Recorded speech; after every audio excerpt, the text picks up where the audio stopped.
गीता जी का 5वां अध्याय।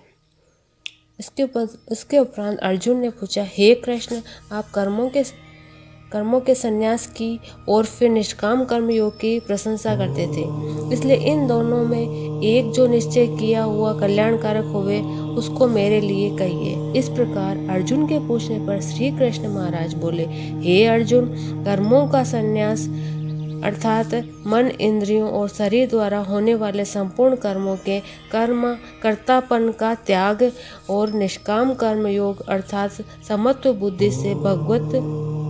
अर्थ कर्मों का करना, ये दोनों ही परम कल्याण के करने वाले हैं। अतः उन दोनों में भी कर्मों के संन्यास से निष्काम कर्म योग साधन में सुगम होने से श्रेष्ठ है। इसलिए हे अर्जुन, जो पुरुष न किसी से द्वेष करता है और न किसी का आकांक्षा करता है, वह निष्काम कर्म योगी सदा सन्यासी ही समझने योग्य है, क्योंकि राग द्वेष आदि द्वंद्वों से रहित हुआ पुरुष सुख पूर्वक संसार रूप बंधन से मुक्त हो जाता है। हे अर्जुन, ऊपर कहे हुए संन्यास और निष्काम कर्म योग को मूर्ख लोग अलग अलग फल वाले कहते हैं, न कि पंडित जन, क्योंकि दोनों में से एक में भी अच्छी प्रकार स्थित हुआ पुरुष दोनों के फल स्वरूप परमात्मा को प्राप्त होता है। ज्ञान योगियों द्वारा जो परम धाम प्राप्त किया जाता है, निष्काम कर्म योगियों द्वारा भी वही प्राप्त किया जाता है। इसलिए जो पुरुष ज्ञान योग और निष्काम कर्म योग को फल रूप से एक देखता है, वह ही यथार्थ देखता है। परंतु हे अर्जुन, निष्काम कर्म योग के बिना संन्यास अर्थात मन, इंद्रियों और शरीर द्वारा होने वाला संपूर्ण कर्मों में कर्तापन का त्याग प्राप्त होना कठिन है, और भगवत स्वरूप को मनन करने वाला निष्काम कर्म योगी पर ब्रह्म परमात्मा को शीघ्र ही प्राप्त हो जाता है। वश में किया हुआ है शरीर जिसके ऐसा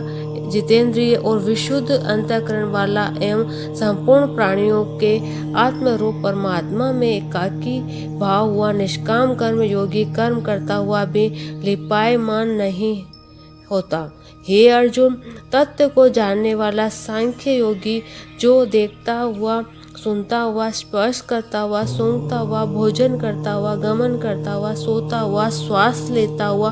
बोलता हुआ, त्यागता हुआ, ग्रहण करता हुआ तथा आँखों को खोलता हुआ और मीचता हुआ भी सब इंद्रियों अपने अपने अर्थों में बरत रही है, इस प्रकार समझता हुआ निसंदेह ऐसे माने कि मैं कुछ भी नहीं करता हूँ। अर्थात हे अर्जुन, देहाभिमानियों द्वारा ये साधन होना कठिन है और निष्काम कर्म योग सुगम है, क्योंकि जो पुरुष इन सब कर्मों को परमात्मा में अर्पण करके और आसक्ति को त्याग कर कर्म करता है, वह पुरुष जल से कमल के पत्ते के सदृश पाप से लिपायमान नहीं होता। इसलिए निष्काम कर्म योगी ममत्व बुद्धि रहित केवल इंद्रिय, मन, बुद्धि और शरीर द्वारा भी आसक्ति को त्याग कर अंतःकरण की शुद्धि के लिए कर्म करते हैं। इसी से निष्काम कर्म योगी कर्मों के फल को परमेश्वर के अर्पण करके भगवत प्राप्ति रूप शांति को प्राप्त होता है, और सकामी पुरुष फल में आसक्त हुआ कामना के द्वारा बंधता है। इसलिए निष्काम कर्म योग उत्तम है। हे अर्जुन, वश में है अंतःकरण जिसके ऐसा सांख्य योग का आचरण करने वाला पुरुष तो निस्संदेह न करता हुआ और न करवाता हुआ 9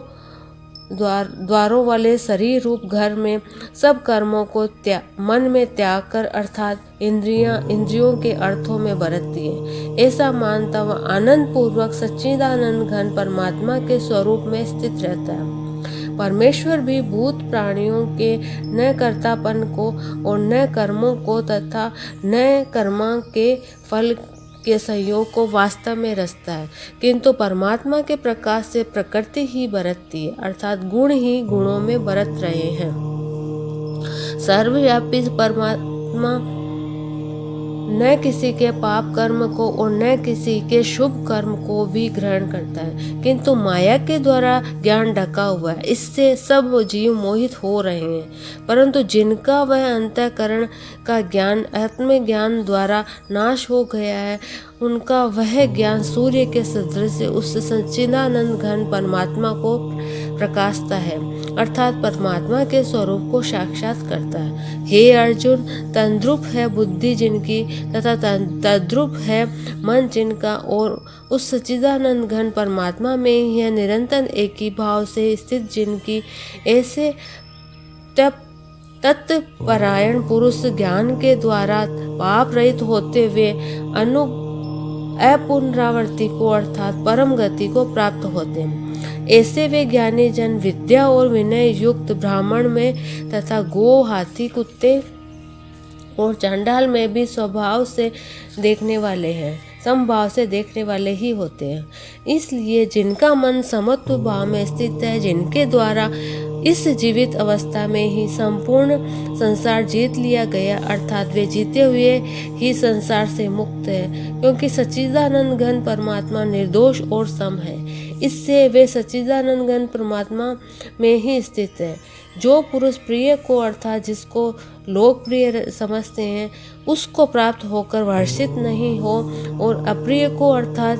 जिसको लोग अप्रिय समझते हैं, उसको प्राप्त कर उद्वेगवान न हो, ऐसा स्थिर बुद्धि संयम रहित ब्रह्मवेत्ता पुरुष सच्चिदानंद घन परब्रह्म परमात्मा में एक ही भाव से नित्य स्थित है। बाहर के विषयों में अर्थात सांसारिक भोगों में आसक्ति रहित अंतःकरण वाला पुरुष अंतःकरण में जो भगवत ध्यान जनित आनंद है उसको प्राप्त होता है, और वह पुरुष सच्चिदानंद घन परब्रह्म परमात्मा रूप योग में एक ही भाव से स्थित हुआ और अक्षय आनंद को अनुभव करता है। जो ये इंद्रिय तथा विषयों के संयोग से उत्पन्न होने वाले सब भोग हैं, वे यद्यपि विषयी पुरुषों को सुख रूप भासते हैं, तो भी निसंदेह दुख के ही हेतु हैं और आदि अंत वाले अर्थात अनित्य है। इसलिए हे अर्जुन, बुद्धिमान विवेकी पुरुष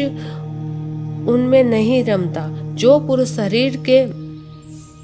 नाश होने से पहले ही काम और क्रोध से उत्पन्न हुए वेग को सहन करने में समर्थ है, अर्थात काम क्रोध को जिसने सदा के लिए जीत लिया, वह मनुष्य इस लोक में योगी है, वही सुखी है। जो पुरुष निश्चय करके अंतरात्मा में ही सुख वाला है और आत्मा में ही आराम वाला है तथा जो आत्मा में ही ज्ञान वाला है, ऐसा वह सच्चिदानंद घन पर ब्रह्म परमात्मा के साथ एक ही भाव और सांख्य योगी शांत ब्रह्म को प्राप्त होता है। नाश हो गए हैं सब पाप जिनके तथा ज्ञान करके निवृत्त हो गया है संशय जिनका, और संपूर्ण भूत प्राणियों के हित में है रति जिनकी, एकाग्र हुआ भगवान के ध्यान में चित्त जिनका, ऐसे ब्रह्मवेत्ता पुरुष शांत पर ब्रह्म को प्राप्त होते हैं। काम क्रोध से रहित जीते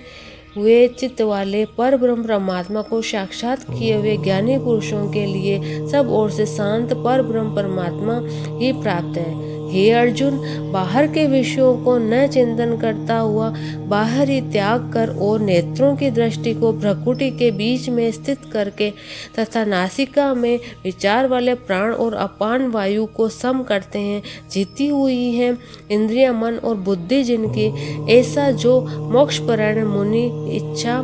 भय और क्रोध से रहित है, वह सदा मुक्त ही है। और हे अर्जुन, मेरे भक्त मेरे को यज्ञ और तपो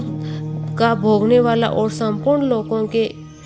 ईश्वर को भी ईश्वर तथा संपूर्ण भूत प्राणियों का शुद्र हृदय अर्थात स्वार्थ रहित प्रेमी ऐसा तत्व से जानकर शांति को प्राप्त होता है, और सच्चिदानंद घन परिपूर्ण शांत ब्रह्म के सिवा उसकी दृष्टि में और कुछ भी नहीं रहता है, केवल वासुदेव ही वासुदेव रह जाता है। इति श्री श्रीमद् भगवद गीता रूपी उपनिषद एवं ब्रह्म विद्या तथा योग शास्त्र विषयक श्री कृष्ण अर्जुन के संवाद में कर्म संन्यास योग नामक 5वां अध्याय है। जय श्री कृष्णा दोस्तों, आपको मेरा ये वीडियो कैसा लगा ज़रूर कमेंट करके बताइए, और मेरे वीडियो को ज़्यादा से ज़्यादा कमेंट कीजिए, शेयर कीजिए और सब्सक्राइब कीजिए। धन्यवाद।